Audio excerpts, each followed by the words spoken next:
নমস্কার বন্ধুরা, আমি ঝুমা। আমার চ্যানেলে সবাইকে স্বাগত। প্রতিদিনের মতন আজকেরও আরও একটা রেসিপি নিয়ে এসেছি বন্ধুরা আপনাদের সামনে। রেসিপিটি হলো একদম নিরামিষ, যারা নিরামিষ পছন্দ করেন, সবুজ আলুর দম। তা আমি কিভাবে সবুজ আলুর দম বানিয়েছি বন্ধুরা, প্রথম থেকে শেষ অবধি দেখবেন। দেখে যদি ভালো লাগে একটা লাইক, শেয়ার, কমেন্ট করতে ভুলবেন না। প্রথমেই আমি কড়াতে তেল দেবো। গ্যাস অন করে কড়াই বসিয়েছি। তেলটা ভালো করে গরম হবে। তেলটা আমার গরম হয়ে গেছে। 1 চামচ জিরে ফোড়ন দেব। জিরেটা একটু লাল হয়ে যাবে।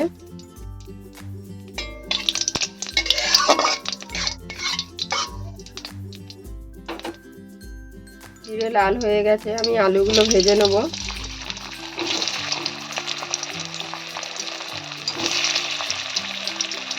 আজকে কম উপকরণ দিয়ে এই আলুর দমটা বানাবো।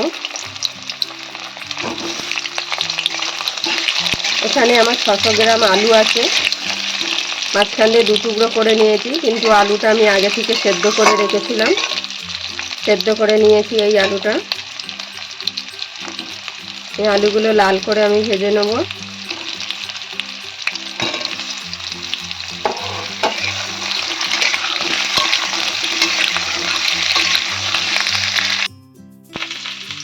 আমি 2 মুঠো কারি পাতা নিয়েছি, কচি কচি কারি পাতা। দেখুন, সবুজ সবুজ, সুন্দর দেখতে, কিন্তু দারুণ।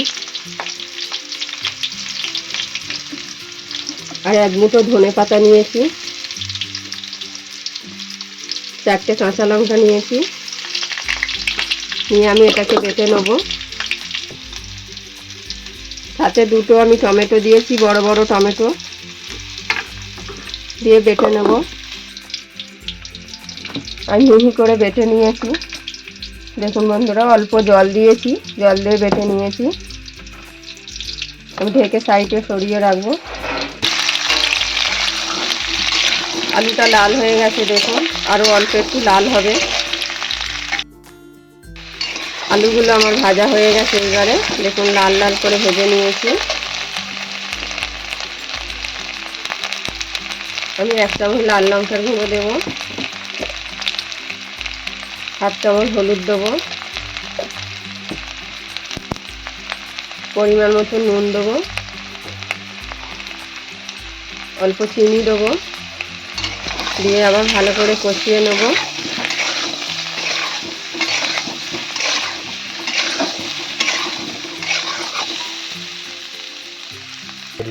যে কারি পাতা আর ধনে পাতাটা বেটেছিলাম দিয়ে দেবো। দিয়ে ভালো করে আবার কষিয়ে নেব। আমি কিন্তু এখানে আজকের কোনো সেরকম মশলা ব্যবহার করিনি। জিরে, ধনে, আদা কিছুই দেব না। ভালো করে মশলাটাকে কষাবো। ভালো করে আমি কষিয়ে নিয়েছি। আমি 10 মিনিট ধরে কষিয়েছি। মশলাটা হয়ে গেছে আমার। আমি যে মশলা দেওয়ার জলটা আমি অল্প দেব।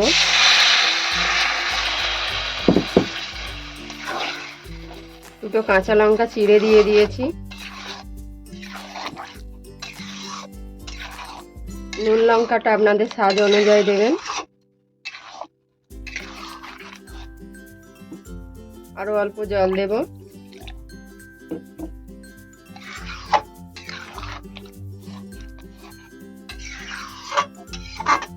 কিছুক্ষণ ফুটিয়ে নেব। আমি 1 চামচ ঘি দেব।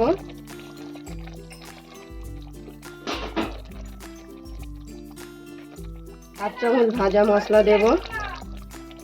এই ভাজা মশলাটি দিলে কিন্তু তরকারির স্বাদটা একদম পাল্টে দেবে।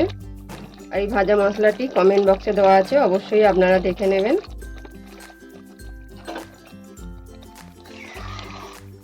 বন্ধুরা, আমার গরম গরম এই সবুজ আলুর দম, কারি পাতার আলুর দম একদম রেডি। বন্ধুরা, এই রেসিপিটি দেখার জন্য অনেক অনেক ধন্যবাদ। দেখে যদি ভালো লাগে একটা লাইক, শেয়ার, কমেন্ট করতে ভুলবেন না।